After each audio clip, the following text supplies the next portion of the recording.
Welcome to The Explainer. Today, we're unpacking the incredibly high-stakes world of hiring for creative projects. We're going to be looking at the structural foundations of brand building, the wild evolving landscape of digital design, and we'll even peek behind closed doors to see what elite design teams actually do all day. If you're a business owner or a creator, you know that at some point you're going to hit a major crossroads when it comes to bringing your vision to life. So, picture this. It's a massive dilemma.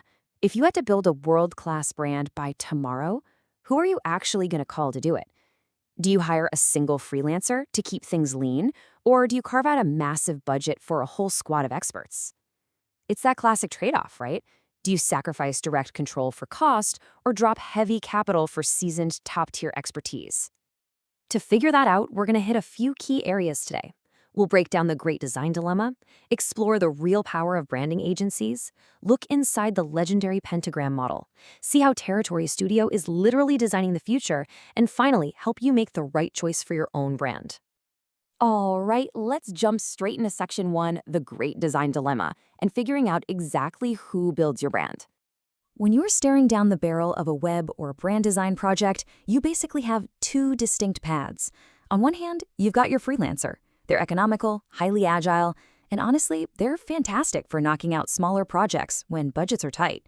But on the flip side, partnering with an agency means you aren't just hiring a person. You're hiring an entire crew. We're talking designers, developers, project managers, sometimes marketers and writers, all firing on all cylinders to give you a comprehensive, high-quality result. So it really boils down to lean agility versus a heavy-hitting, expert-led execution. Which brings us to Section 2. The power of branding agencies and how they shape your long-term perception. Look, branding and advertising often get lumped together, but, and you probably know this, they are totally different beasts. A branding agency is all about the foundation. They lock down your brand's purpose, the values, the naming, the whole architecture. They're playing the long game, shaping how the world perceives your company over decades. Advertising agencies, on the other hand, are mostly executing time-bound paid campaigns.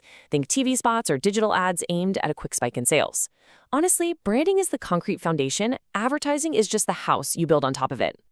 I mean, just look at the sheer financial weight here on this 2015 Interbrand ranking. Apple's brand value alone, over $170 billion. Google was sitting at $120 billion. And notice the trend. 3 of the top 5 are tech giants, which really highlights how modern branding agencies absolutely have to dominate new tech and social channels. But then, right there at number 3, you have Coca-Cola holding a brand value of $78 billion. To really drive home how crazy valuable that long-term perception is, check out this thought experiment from a Coca-Cola exec. They pointed out that if some massive disaster wiped out literally all of Coca-Cola's physical assets, the factories, trucks, bottling plants, the whole shebang, the company would survive. They'd just rebuild.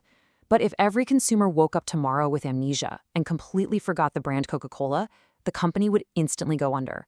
The memory of the brand is, quite literally, their single most critical financial asset, and protecting that asset is exactly why you hire the big guns. Let's pull back the curtain on one of those big guns in Section 3, Pentagram, a really unique partnership and the flat hierarchy of design titans. So, how did Pentagram come to be? We actually have to rewind to 1956 in London, at the This Is Tomorrow exhibition. Britain was just getting over World War II, rationing was finally done, and there was this incredible utopian modernism in the air, this idea that design could actually create a fairer world. An architect named Theo Crosby was working in a really loose horizontal organization of equals there, and he loved it. Years later, he brought that exact democratic vibe to his partners, and boom, in 1972, Pentagram was officially born. Which brings us to a really fascinating number, 24. That egalitarian dream, it is still alive and well today, functioning through 24 equal partner designers. And this is wild for the corporate design world. They have a totally flat hierarchy. No CEO, no CFO, no fancy executive board calling the shots. Every single partner runs their own team and their own clients, but they pool their admin resources and, get this, they share their profits equally. Doesn't matter who brought in the biggest check that month. You might be wondering, how do you even get a seat at a table like that?